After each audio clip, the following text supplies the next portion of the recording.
Good day, beautiful and handsome students of BEd 1. How's your day? I hope your days are such good as mine. Well, what are we waiting for? Let's get started. Our topic for today's video discussion is all about online distance education and communities of learners. Flexible learning environment. Learning nowadays is viewed differently.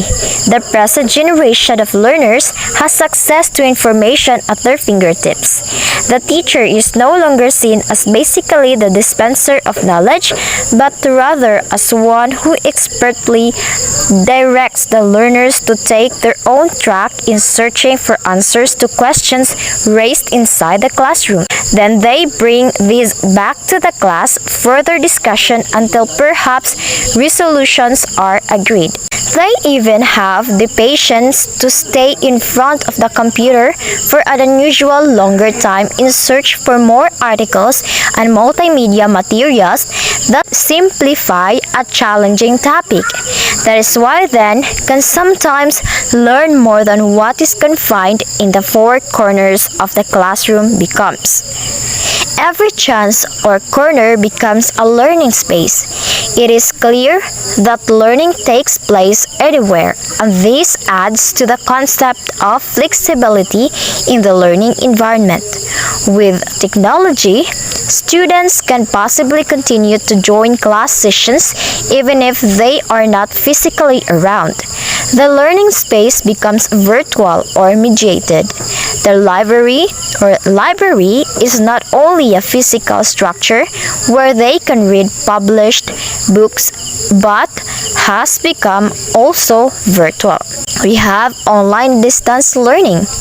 Online distance learning is not a new concept. Some schools, higher education institutions in the country, and educational agencies such as the Southeast Asian Ministers of Education, Innovations in Educational Technology provide this mode of learning.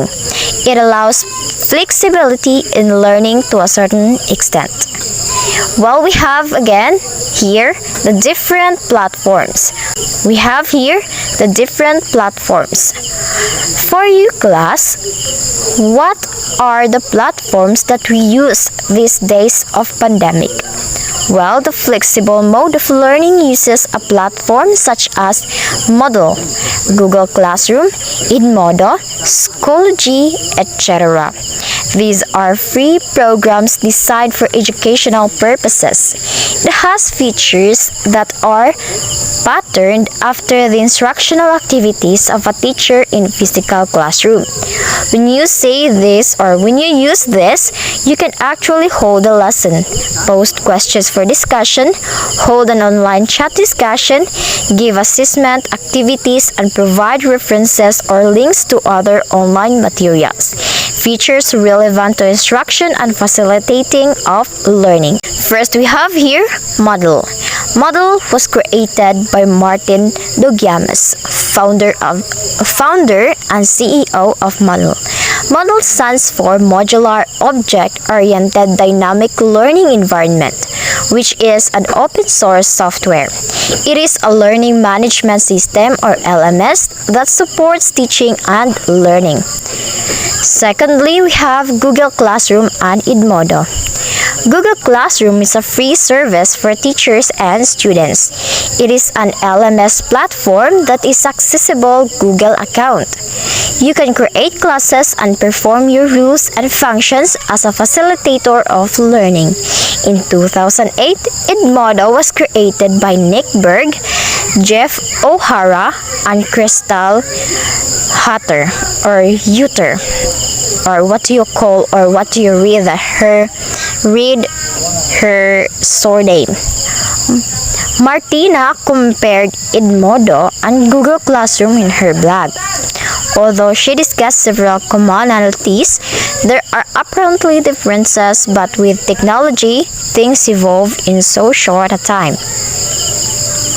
Third, we have Schoology. Schoology is another LMS founded in 2009 by Jeremy Friedman, Ryan Huang, Tim Trinidad and Belle Kindler.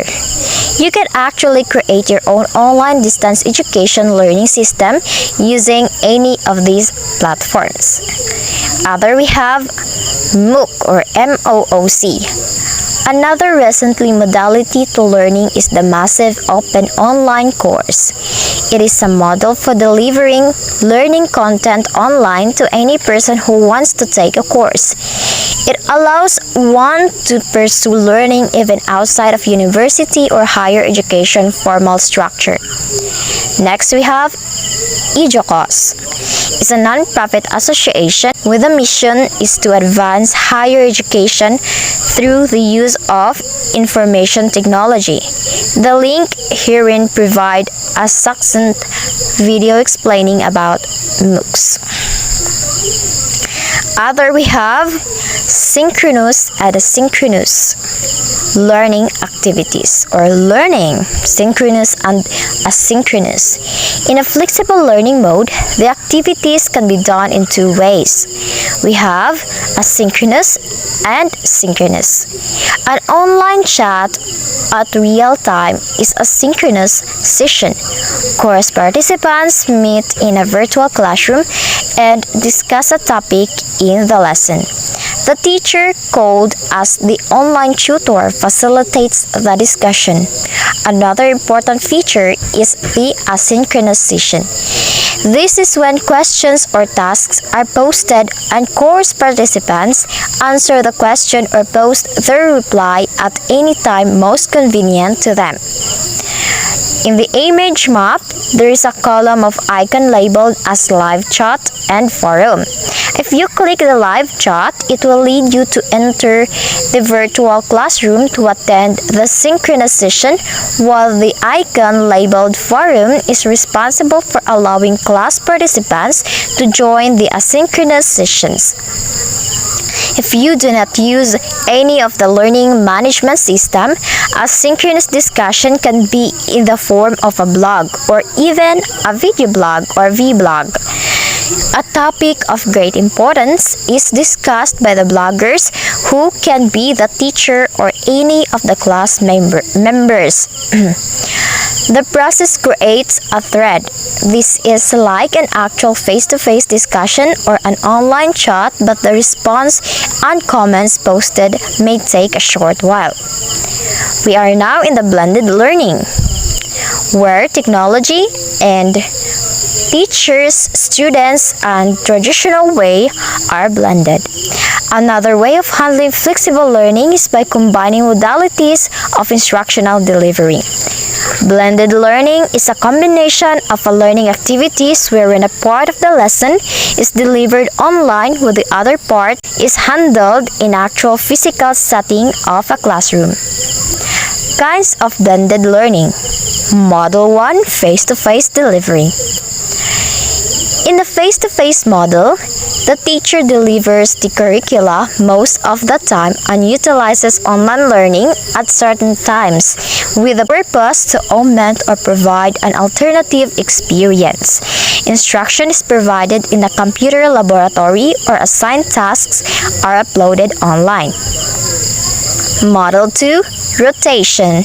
In the particular course or subject, students rotate on a fixed schedule between learning online in a one-to-one, self-paced learning environment and being inside the classroom with a face-to-face teacher.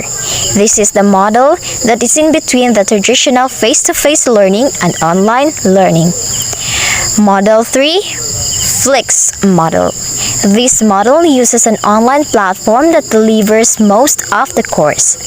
Support to learning is provided as needed through one-site or on-site support or by an online tutor who facilitates the tutorial or small group sessions. Sessions can be arranged into synchronous or asynchronous. Course participants may work on their tasks at any convenient time as long as it is within the confines of the course duration. Fourth model or model 4, we have online lab model. The online lab model uses an online platform in delivering the course but located in a physical classroom computer laboratory. Since the lessons are in modular format and available in the online program, teacher assistants supervise these classes. However, they may not provide the needed expertise if learners seek assistance. Fifth model, we have self-blend. The self-blend model is a system provided by the school where the students can choose the course they would like to have in addition to their typical brick and mortar classroom classes. This model is always remote, a major difference from the online lab. Sixth, we have, or maybe this would be our last model, Model 6, Online Driver. The online driver model utilizes a platform and a teacher that deliver all curricula. Students remotely work on their program most of the time. If ever there is a face-to-face component, it is made optional, or if ever it is required for the students to go to the physical learning environment such as in a school, then it can be extracurricular activities augmenting the curriculum. Planning and managing blended learning experiences are very similar to planning and managing a brick and mortar school with courses or subjects integrating technology. We are now in the online communities of learning or social networking. Nowadays, class, we are in this pandemic and we use online platforms as the way of our school, or we study on the online world, right? We refer our knowledge, experiences in the online world. When we consider online networking, internet users immediately refer to Facebook, right? Because Facebook is very spreads, or it is very wide. Everybody seems to have a Facebook account and uses this to communicate. If the teaching and learning situation, you work on information, data, and collaboration with classmates, friends, teachers, and other members of society, then social networking can also be appropriately employed as an educational tool. What is networking, by the way? When productive relationships cultivated, networking work best. A network is defined as that group of individuals who communicates and connects on a regular basis. If an individual has a personal network of people, one can tap on the potential contacts for social, educational, or professional purposes. We have social networking platforms. Class, are you fond of networking platforms or social networking platforms where you can communicate, upload videos together with your friends, families, and see news? Different ways to communicate with friends can be through the internet or mobile devices. One can have a personal page where a profile can be built in a social networking site. Through this site, one can contact friends or share resources and interests. Communicating through a chat format can either be one-on-one or in a group. Topics being discussed can be posted and made known, therefore read by many, or it can be discreet through a direct chat.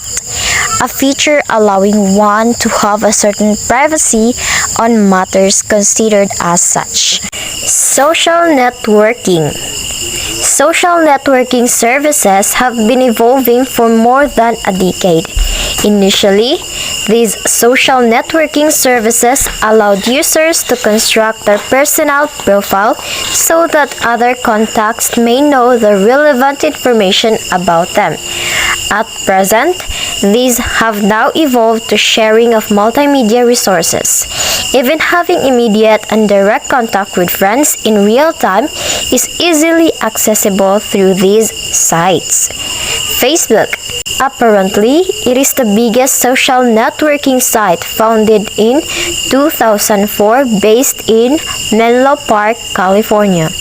The most popular social media network or social network apparently is, of course, Facebook. Used by most people, it allows users to post their profile, blogs, pictures, and videos. Twitter does not only provide social networking service, but it also gives online news. Breaking news has taken a new twist with this social network website. Friends or colleagues may tell that they saw the breaking news on Twitter. LinkedIn is another social networking website for work.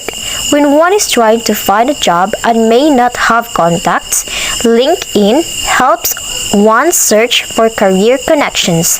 It may contain one's resume for potential employers to see. Google Plus. It is designed to be a total communication social network. Launched in 2011, Google is its parent, and it is more advantageous if it is kept as a browser for users are connected even if they are outside Google Plus site. Users can make friends and remain up to date with old friends without leaving their Gmail account. YouTube.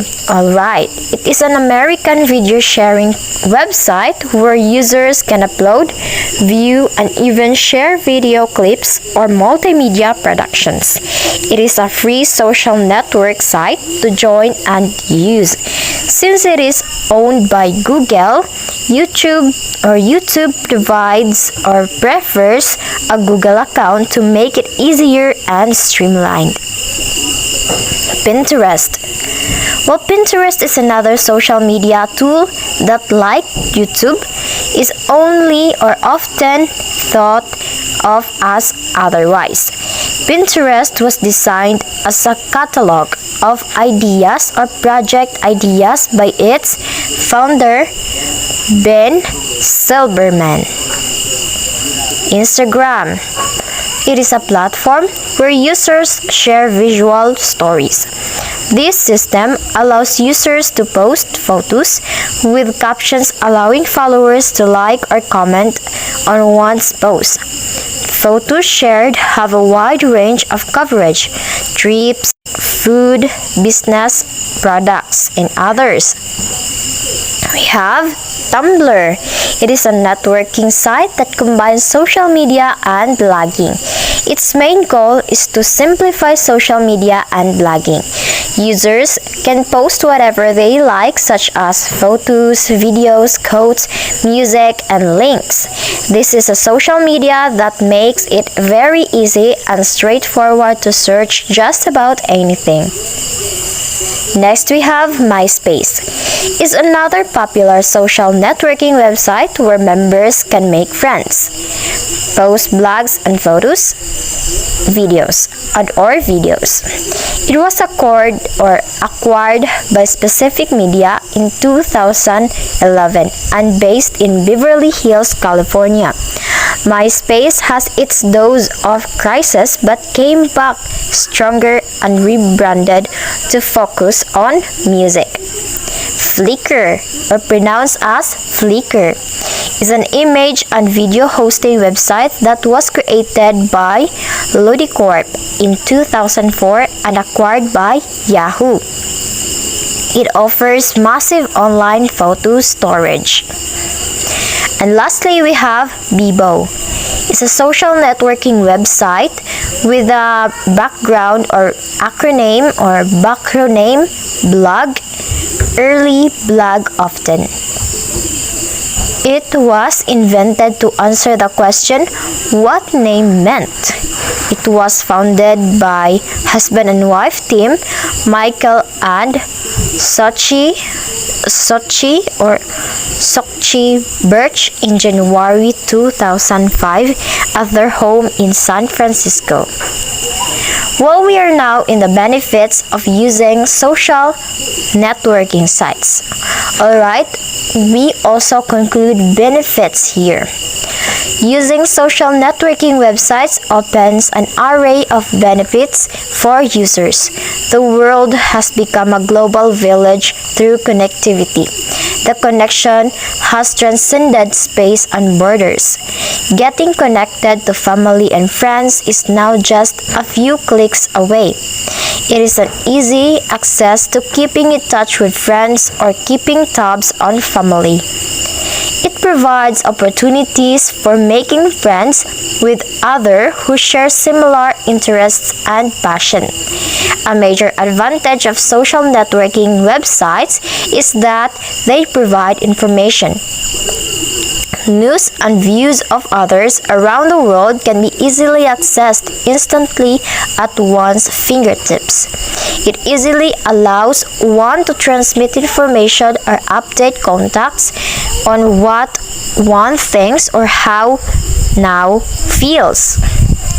Social networking websites can support learning or augment educational activities. Young learners are well acquainted with social networking sites and regard them as just a part of the day-to-day activities and school-related discussions. Even after school period, learners can continually connect as they collaborate to accomplish a task or homework using a social networking website. Announcements on assignments or instructions for the upcoming work can be conveniently delivered to concerned individuals through the social networking sites. Since we are now done with the advantages, now we go here in the dangers of social networking sites. Just as there are benefits of having an account in a social networking site or using it in a teaching and learning context, there are risks to consider as well. Teachers as well as parents are wary of youngsters using social networking sites due to many negative publicity and real incidents connected to the wrong use of social networking websites.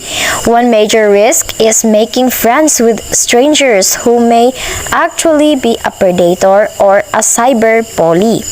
No one initially recognizes the true nature of an acquaintance or one who seemingly possesses as a friend. Sometimes, a youngster gets bullied by others who may not even be connected as friends in a social networking website.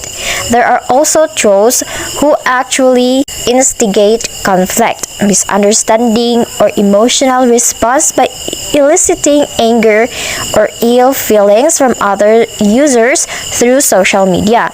They post messages that are inflammatory or controversial. Topping these risks is also the danger of users getting hooked on internet and may learn to ignore the real world. Their ability to socialize is incapacitated as they devote hours or days, even days, on gaming or using the computer, manifesting abuse to themselves.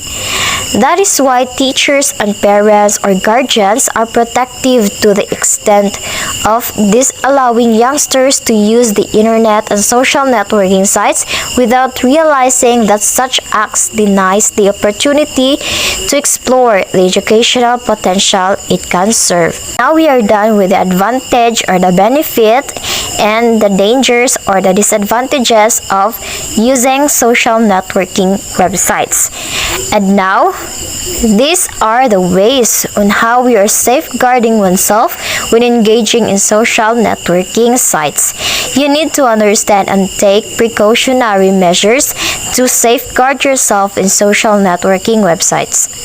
Networking can be confined and monitored within the school system. Students can use social networking platforms designed for educational purposes that will allow students to post, share, and discuss insights gained from an activity. Some of these sites are Super Clubs Plus, Learner Journey, Scuttlepad, among others.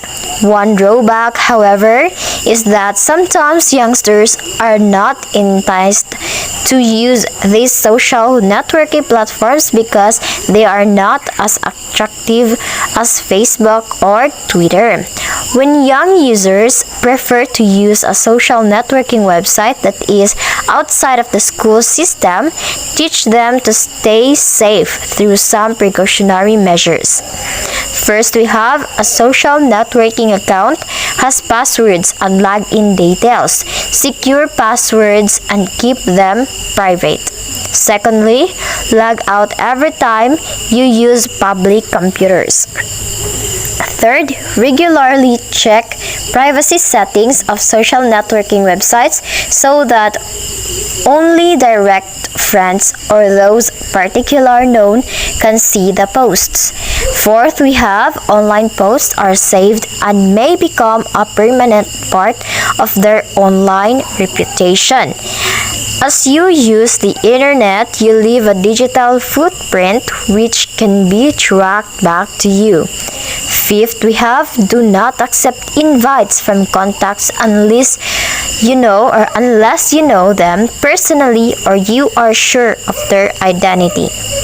Sixth, we have seriously consider the effect of possible posts on others before deciding to do so. If posts like text, pictures, and videos could be considered offensive and humiliating another person, then you refrain from posting or uploading it. Seventh, using appropriate language is essential. The tone when communicating or sending social networking messages should be respectful. Eighth, we have better be safe than sorry. You should accept friends and connections when you are sure of the person's identity. Personally, meeting someone you only meet online is discouraged. Even if the sincerity of having a personal meeting looks convincing, it would be better if you will be accompanied. Ninth, we have when there is an indicated or harassment or abuse, it is advised that you report this by clicking the report button of abuse. It is better still to talk to friends or trusted adults about the case. 10th, we have bullying takes place when in social or even in social networking websites. Cyberbullying uses the site's messages, updates, and other functions to harass, intimidate, humiliate, taunt, or pick on the individual. When this happens, you can do the following actions. Here are the tips or ways to prevent cyberbullying. Ignore the behavior by not responding at all. Block the person. Click the report button of abuse or talk to a trustworthy adult about it. Alright? Connecting with friends and having an active life on social networking websites have its reward. However, when one is taking precautionary steps, there is also imminent danger. It is more beneficial if you understood both its potential and its pitfalls. When used properly and is the right measure, it can bring more benefits. Only then can social media networking or social networking sites lead to one's growth and ensure a productive social life. Maybe that's all for today's video discussion, students. I hope you have learned something more about this video. For more information, just click the provided links and then please study and reflect on our discussion for today. See you and God bless you all. Thank you.